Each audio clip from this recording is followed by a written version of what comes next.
Señor, Dios te bendiga más. Amén. Vamos así de inmediato a buscar en Primera de Corintios el capítulo 15 y vamos a darle lectura a los versos del 1 al 4. Primera de Corintios capítulo 15, los versículos del 1 al 4.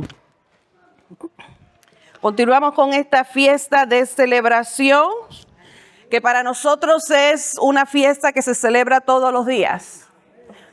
Hoy estaré hablando bajo el tema "No hay evangelio sin la resurrección". No hay evangelio sin la resurrección. Y dice, con la bendición del Padre, del Hijo y Santo Espíritu. Amén.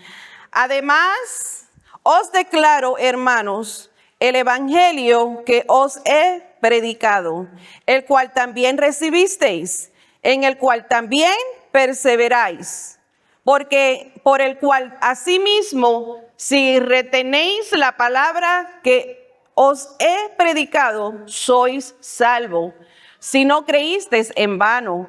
Porque primeramente os he enseñado lo que asimismo recibí, que Cristo murió por nuestros pecados conforme a las Escrituras, y que fue sepultado y que resucitó al tercer día conforme a las Escrituras.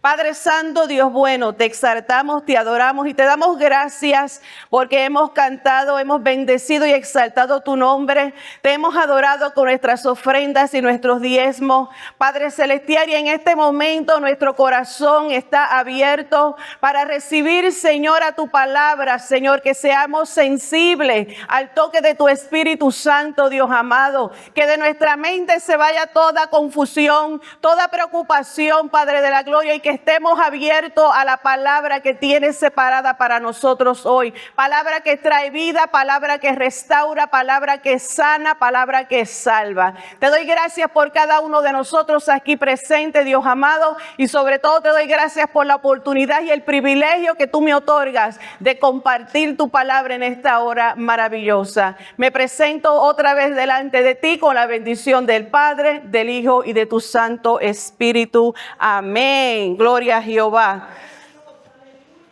Maravilloso es nuestro Dios. Ya les dije, estaré hablando sobre este tema. No hay evangelio sin la resurrección. Nosotros que estamos familiarizados, y si tú no le estás eso mismo, con los hechos de los apóstoles. Cuando nosotros estudiamos y nos miramos a través del historial de los hechos de los apóstoles, encontramos el mensaje continuo, persistente, y es el mismo a través de los hechos. No es como aquí en nuestros tiempos, que solamente una vez al año se le da el enfoque del tema de la resurrección. En el libro de los Hechos o los Hechos de los Apóstoles, todo el mensaje se centra en el tema de la resurrección. Y no es una vez al año que lo presentaban, era constantemente. ¿Sabes que por esta razón, por llevar ellos este mismo mensaje constante, el tema de la resurrección, era lo que causaba las persecuciones, los conflictos, el encarcelamiento? Él llegó hasta el punto que los líderes se enojaron tanto, se mordían del celo y de la rabia, que cuando tú lees en Hechos capítulo 5, ahí ellos son confrontados. Y los líderes, los sacerdotes, junto con el grupo de los saduceos, les dicen y les instruyen: no es cierto que nosotros le hemos ordenado a ustedes, le hemos dicho claramente que dejen de predicar y dejen de hablar de ese hombre. Así, con esa indiferencia. Les decían, le hemos dicho, le hemos ordenado a ustedes que dejen de hablar de ese hombre, refiriéndose a Jesús. Y en lugar de ustedes obedecer, ustedes han llenado a Jerusalén de enseñanzas de ese hombre, al grado que nos quieren echar a nosotros la culpa por procurar su muerte. Y ellos, con esa firmeza, Pedro y los apóstoles les respondieron: nosotros tenemos que obedecer a Dios antes de cualquier autoridad humana. Ahora, tampoco distorsiones esto. No, eso no es un permiso para que tú te pongas a desobedecer las leyes de la tierra. Esto se trata cuando se está hablando de la verdad, del mensaje. De no dar permiso para que el pecado y se justifique dentro de la iglesia. Lo que es pecado y lo que hay que llamar a corregir hay que hacerlo. Aunque el gobierno no esté a favor de las enseñanzas que la palabra de Dios hace, donde en estos tiempos el tema de la homosexualidad, entre otras cosas, es el tema más caliente y de la identidad del género de la persona, cómo debe de ser respetado. En esa ocasión es cuando nosotros podemos decir, como dijo Pedro y los apóstoles, nosotros tenemos y debemos obedecer a lo que Dios dice antes de cualquier autoridad humana. Y en lugar de ellos amedrantarse, el versículo 42 de este capítulo 5 de Hechos dice que cada día en el templo y casa por casa, ellos seguían enseñando y seguían predicando que Jesús es el Mesías. Que Jesús es el Mesías esperado.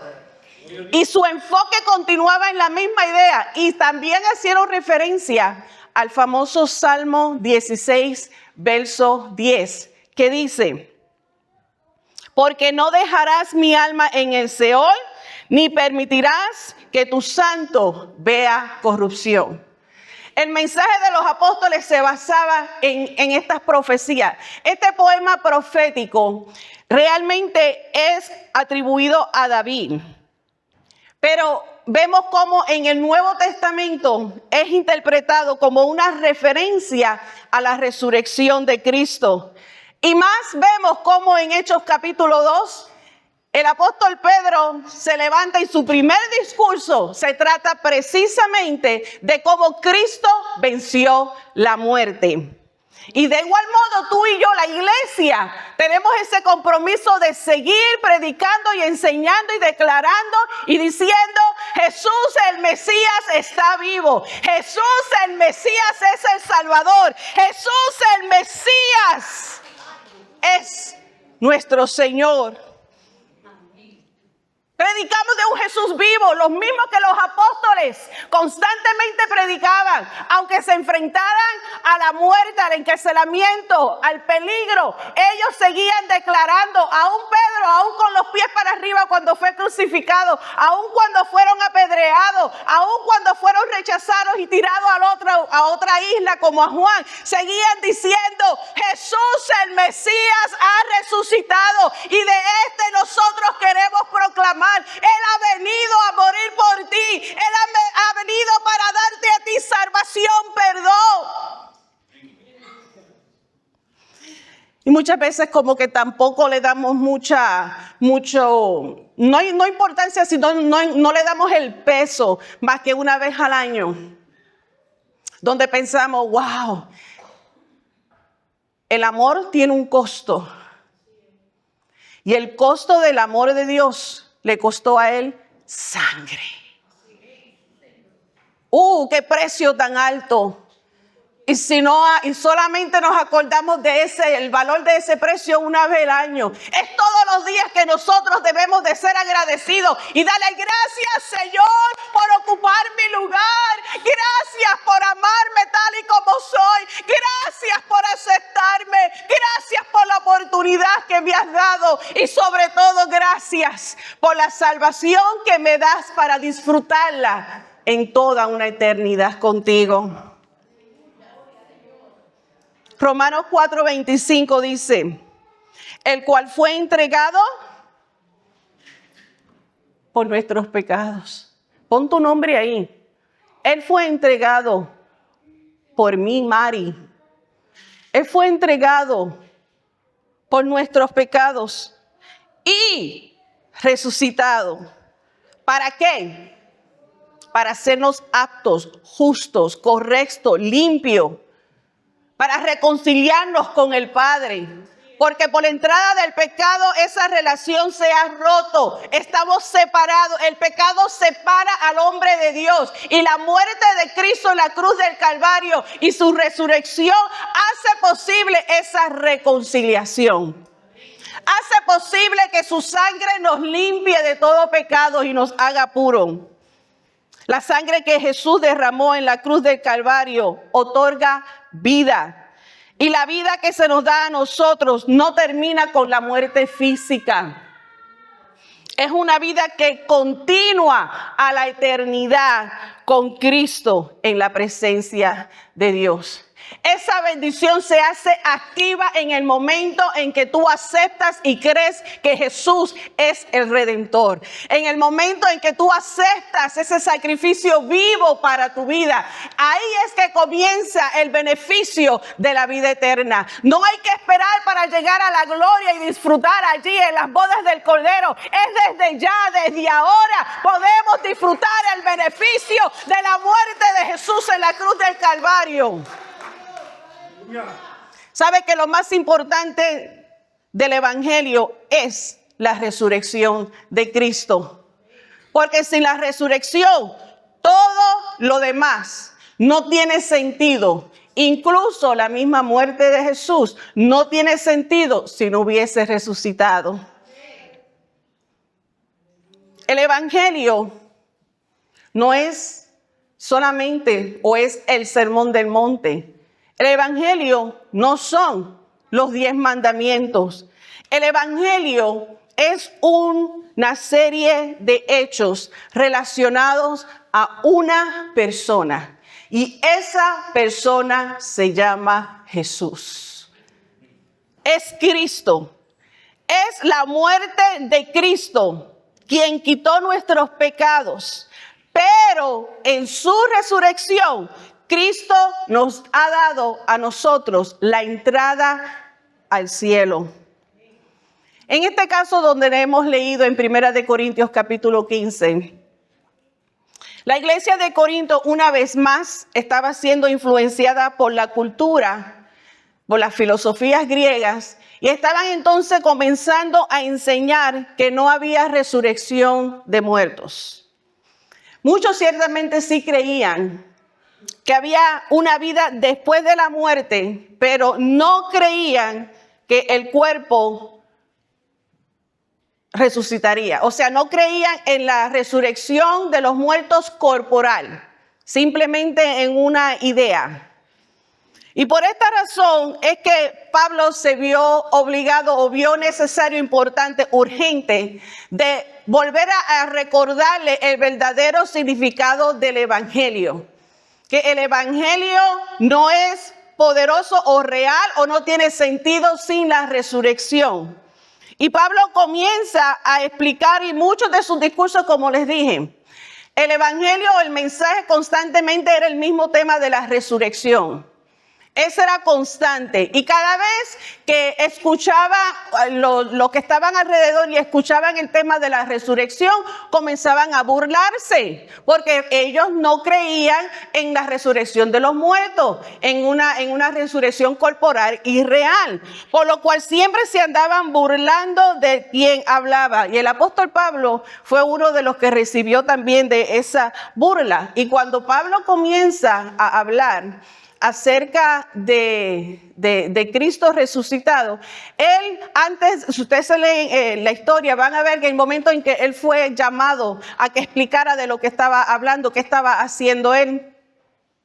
Y Pablo comenzó a hablar primero con un tema de que ellos estaban familiarizados.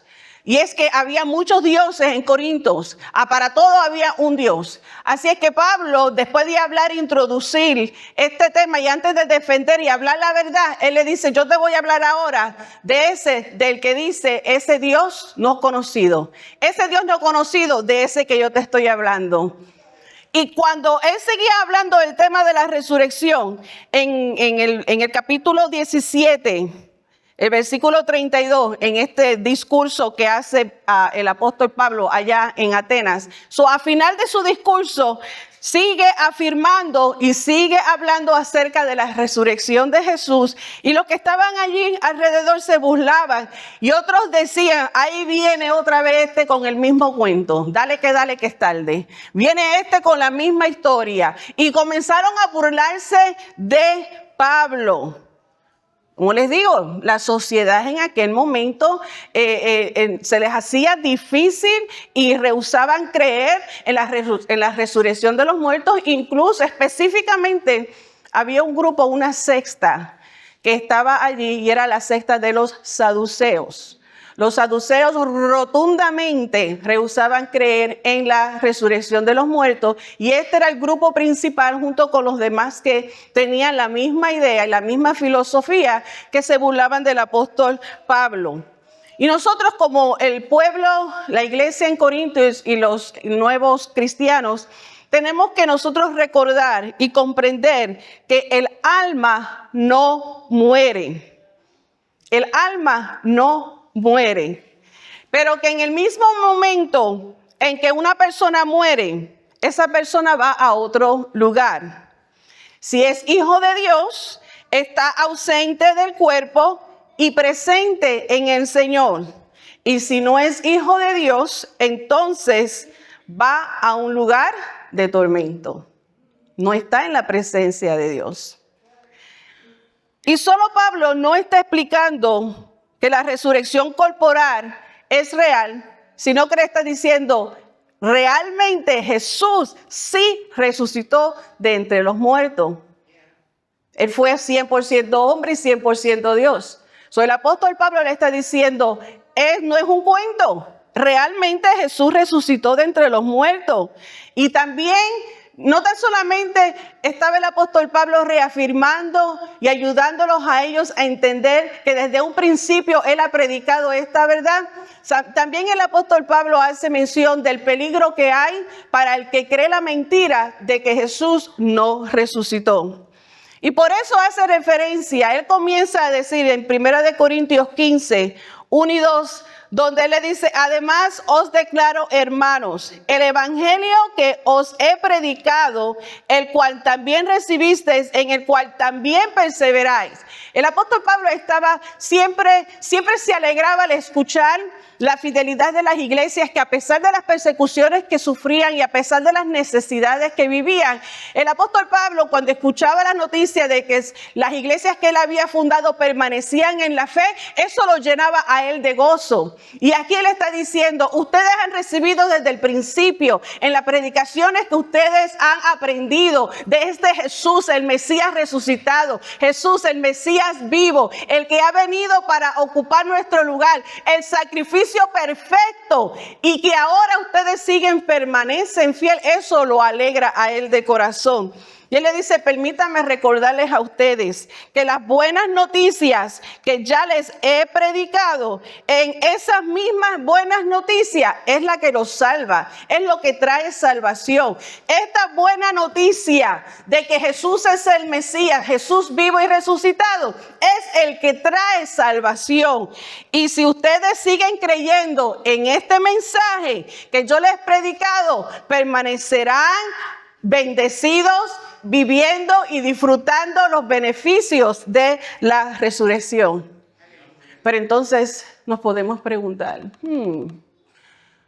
para poder entender qué son buenas noticias, hay que saber primero cuáles son las malas noticias.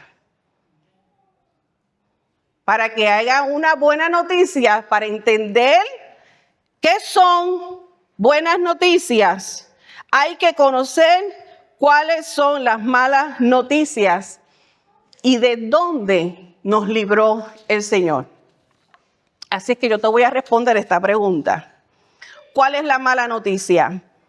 Número 1, la mala noticia es que somos pecadores por naturaleza. Pero se pone peor todavía. Número 2, el pecado nos separa de Dios.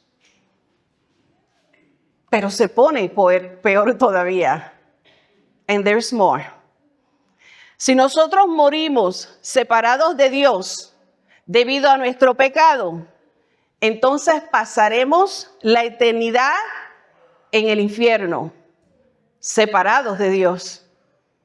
Y si esto no es lo suficiente malas noticias, espérate, que esto se pone peor todavía. Número 4.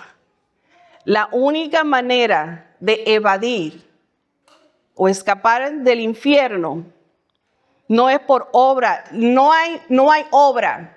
No hay obra, no hay nada perfecto, por más bueno que sea, por más donativo, por más cosas buenas e intenciones que tú tengas. No hay nada en esta tierra que impida que tú evites el infierno, porque en este mundo nunca ha habido uno perfecto excepto Cristo. Así es que no hay obra alguna para evadir o impedir el infierno. Aquí es donde la buena noticia comienza. Ya te dije, ¿dónde es la mala noticia? Primero, nacimos en pecado. Por naturaleza somos pecadores. Número 2, el pecado, que por naturaleza crecemos, nos separa. Ya nacimos separados de Dios. Y si morimos separados de Dios en nuestro pecado, entonces pasaremos una eternidad separados de Dios. Y eso es lo peor que la humanidad puede vivir y experimentar. Vivir una vida separado de Dios en este lado de la eternidad y en el otro lado de la eternidad separado para siempre. Eso son malas noticias. Y a la buena noticia que le sigue a esa mala noticia es que Dios nos ha amado tanto y tanto y tanto y tanto que ha enviado a su único Hijo, a lo más preciado de Él, a lo que a Él le pertenece, y lo envió intencionalmente, no conociendo el dolor y la dificultad que pasaría. Pero Él lo envió a Jesús para salvarnos del pecado, para salvarnos de la muerte y para salvarnos del infierno. Esa es la buena noticia. Pero la buena noticia no se queda ahí, sigue más. Dice, Él hizo esto cuando murió en la cruz del Calvario y pagó por el castigo por nuestros pecados. Lo que te tocaba a ti, lo que me tocaba a mí pagar, esa deuda lo hizo Cristo. Esa es la buena noticia. Por amor, el amor de Dios a nosotros envió a quien pagara y cancelara esa deuda. Número 3, la buena noticia. Si nosotros reconocemos que nuestro pecado nos ha separado de Dios y nosotros confiamos en Él como nuestra única esperanza de salvación, entonces nosotros recibimos la salvación del pecado, recibimos la salvación de la muerte y recibimos la salvación del infierno. Ya el pecado no tiene control de nuestra vida. Estamos libres, sano, salvo, gracias a la muerte y resurrección de nuestro Señor Jesucristo. Y más buenas noticias. Hay más buenas noticias, iglesia. Él nos da a nosotros vida abundante y eterna, que comienza en el aquí y en el ahora, en este momento donde aceptas la salvación. Si ya tú has aceptado la salvación, tú sabes de lo que yo te estoy hablando, porque el que sabe, sabe. Pero si hay alguno aquí que todavía no ha tenido el regalo de la salvación, la buena noticia es que está aquí para ti hoy. La buena noticia es que tú puedes aceptarlas, puedes salir por esas puertas con la salvación. Entrantes en la salvación, puedes salir con la salvación. Esta buena noticia es más poderosa que las malas noticias. Y esto es lo que el apóstol Pablo le hace recordar a ellos. Recuerden las buenas noticias que ya yo les he predicado desde el principio. Si ustedes permanecen creyendo en esa buena noticia, eso es lo que nos puede salvar a ustedes. Es lo único lo que nos puede salvar a nosotros. Versículos 3 y 4 de Primera de Corintios 15. El apóstol Pablo sigue diciendo, yo le transmití a ustedes lo que se me había transmitido a mí. Él dice, Cristo murió por nuestros pecados. Fue enterrado y al tercer día fue levantado de los muertos, tal y como las Escrituras lo dicen. Ellos están diciendo, nosotros simplemente te estamos dando las buenas noticias que se ha cumplido. Emmanuel entre nosotros ya está, estuvo entre nosotros, cumplió la ley al pie de la letra, consumió con su cuerpo, llevó en sí su pecado y ahora está a la diestra del Padre. Servimos a un Cristo vivo y el apóstol Pablo se lo sigue recordando. Lo que yo te estoy diciendo a ti, yo no lo recibí de ningún hombre. Lo que yo te estoy diciendo a ti fue lo mismo que fue transmitido a mi corazón y yo lo comparto contigo, porque lo que vino a mi corazón vino directamente del cielo. Pablo no está diciendo yo estoy hablando por hablar. Cuando nosotros vemos y estudiamos en el momento donde este mensaje, las buenas nuevas de salvación fueron transmitidas al apóstol Pablo, lo vemos que fue después de la resurrección de Cristo. El apóstol Pablo no tuvo contacto con Jesús antes de la muerte de Jesús, sino después. Esto quiere decir que Pablo habló con un Cristo vivo. Él no habló con un espíritu o una imaginación. Él habló con el Maestro de la cruz vivo. Aleluya. Él dice, yo he recibido las buenas nuevas de salvación. El mismo Jesús resucitado que hoy celebramos, que hoy recordamos, que hoy le damos gracias a Dios una vez más. Se lo dijo el apóstol Pablo a los Gálatas, a la iglesia de Gálatas. Capítulo 1, verso 12 dice, no recibí mi mensaje de ninguna fuente humana, ni me lo enseñó, ni nadie me lo enseñó. Pablo le dice a los Gálatas, yo la recibí, esta revelación ha sido directamente de Jesucristo. Ha sido directamente por el Mesías. La tumba está vacía y yo lo vi. Yo me encontré con él. Y lo que él me ha dicho que hable es lo mismo, el mismo mensaje que los apóstoles han estado hablando, han estado diciendo. Él está vivo. Él está vivo y esta es la gran noticia. Esta es la buena noticia que nosotros celebramos hoy día. Y por esta razón yo te recuerdo, iglesia, que no hay evangelio sin la resurrección. Porque la resurrección es la buena noticia. Y ya te recordé qué es la mala noticia. Juan capítulo 6, versos 38 y 40 dice, porque he descendido del cielo no para hacer mi voluntad, sino la voluntad de que Él me envió. Jesús te habla directamente al corazón.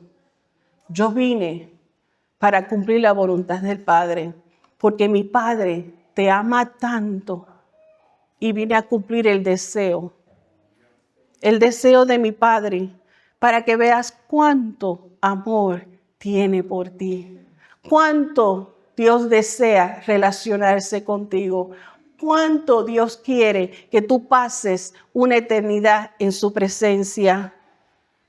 La voluntad del Padre, ¿cuál es? Que recibas el regalo de la salvación y que escapes de la condenación eterna. Pero sabes que solamente esa resurrección puede ser activada en tu vida cuando tú la crees y la aceptas. No es simplemente creer, sí, yo he escuchado la historia, he visto, la historia dice, yo lo creo. Pero hay otro paso que tienes que dar. Creer, aceptar y vivir confiando en que Él cuida tus pasos. Dios es real, su amor es real, su Hijo es real. Su misión todavía tiene poder y es real. El plan de salvación todavía está abierto. Y antes de que se cierren las puertas, todavía tienes la oportunidad de aceptar ese regalo. Además de creer, tienes que confesarlo, tienes que creer y vivirlo. Y Romanos 10:9 dice, si declaras abiertamente que Jesús es el Señor y crees en tu corazón que Dios lo levantó de los muertos, serás salvo. Y todo el que confíe en Él jamás de los jamás será avergonzado. Entonces, ¿qué entendemos con esta promesa, con esta frase? ¿Qué es lo que quiere decir? No será avergonzado. Esta frase nos invita a nosotros a tomar en serio y meditar en cómo nosotros vivimos, en cómo nosotros expresamos nuestra fe en este mundo caído, cómo nosotros representamos a una nueva criatura en Cristo, cómo es que nosotros podemos ver que otros, nuestra vida es un testimonio. Nuestra vida es un libro abierto. Nuestra vida es lo que otros pueden ver y esto es lo que los pueden a conducir a Dios. Esto nos ayuda a nosotros a pensar y a meditar y tomar seriamente cómo vivimos. Y este versículo también nos recuerda a nosotros que aun y cuando nosotros enfrentamos desafíos, porque tenemos dificultad, vivimos en un mundo caído y hay consecuencias del pecado que desafortunadamente pues, nos afectan. La incomodidad, la escasez, los problemas, la enfermedad. Estos son consecuencias del pecado y podemos ser afectados. Y aun y cuando estos desafíos nosotros vivamos, aun en los momentos de duda, aun en cualquier circunstancia, nosotros podemos estar seguros en quién hemos confiado. Esta palabra nos dice cuando nosotros confesamos que Jesús es el Señor, lo creemos en nuestro corazón que sí, nuestro Dios ha levantado a Jesús de entre los muertos para nuestro beneficio, donde nos da la salvación, nos da la aseguranza que jamás seremos avergonzados, porque Él cumple su palabra, tenemos su protección, tenemos su promesa. Jesús mismo ha dicho, aunque yo me voy y regresaré al Padre, no los voy a dejar solos como huérfanos, estaré contigo hasta el fin del mundo. Así como yo he vencido al mundo, tú vences al mundo, pero si permaneces en mí, si crees en mí, no seremos avergonzados. Esta seguridad nos da a nosotros no una licencia para pecar. Esta seguridad nos da a nosotros la capacidad de obedecer a Dios libremente sin tener temor a la condenación de la ley. Si alguno aquí hay hoy quiere dar ese paso de fe, tiene la oportunidad. Hoy, en este día tan especial, un día en la historia donde nos recordamos que Él se levantó de los muertos. Esa buena noticia. Hoy, si quieres dar ese paso de fe, es tan significativo. Oh, qué maravilloso sería que tú dieras ese paso de fe en este día tan especial, día de resurrección. Pero también abro la oportunidad para aquel que quiera reafirmar su fe. Quizás ha titubeado, quizás se ha alejado, o quizás necesita esta palabra de fortaleza, donde Dios te dice, no serás avergonzado. Estoy contigo. Esa es la buena noticia. Mi Padre te ama y por eso vine. Para que viera su amor reflejado. La victoria de Jesús está disponible para todos los que creen en Él. Y no solo nos garantiza a nosotros la vida eterna, sino que también nos ayuda a mantenernos firmes en nuestra fe y trabajar arduamente hasta que Él regrese por nosotros. Padre, gracias. Gracias por esta maravillosa palabra. Gracias, Señor Jesús, por el sacrificio hecho en la cruz del Calvario. Gracias porque además de tú derramar aquella sangre en la cruz del Calvario, que todavía tiene poder, todavía es vigente, tú te has levantado de los muertos. Has tenido ahora bajo tu control el poder de la muerte y del pecado. Y te damos gracias, Señor, por la liberación en nuestras vidas, por la salvación de nuestras almas. Dios del cielo, te adoramos y te exaltamos.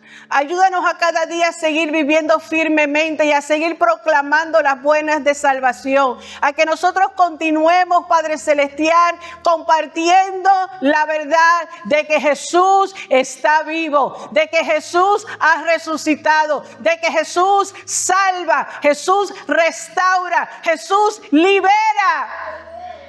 Ayúdanos, Señor, a seguir proclamando y a vivir y a aferrarnos cada día más a ti por medio de la fe. Gracias te doy en el nombre de Jesús. Amén y amén.